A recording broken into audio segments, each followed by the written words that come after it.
Mais je vous pose la question à vous, messieurs, dames. Serhou Guirassy, est-ce qu'il est sous-coté, Jennifer? Oui, clairement. C'est un joueur qui a des statistiques d'élite depuis déjà bien longtemps.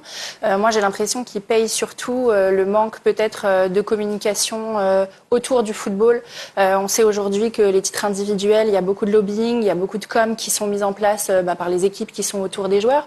Et j'ai l'impression que Guirassy, en fait, lui, il fait le boulot sur le terrain.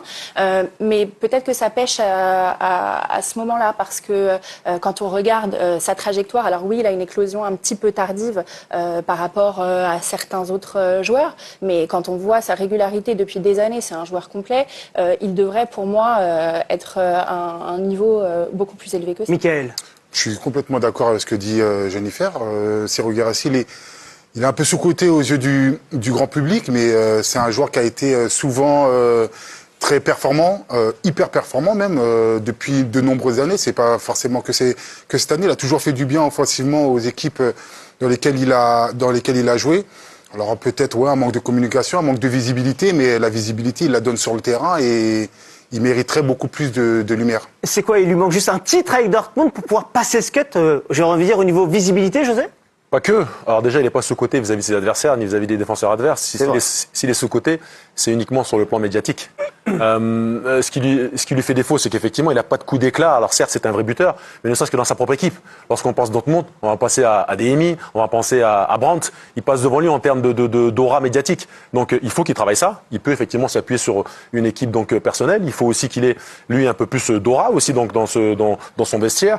Mais son déficit, il est surtout là, au niveau de la communication. Et il faut aussi un coup d'éclat. Malheureusement, si national, on l'a vu, ne s'est pas qualifié pour la prochaine Coupe du Monde.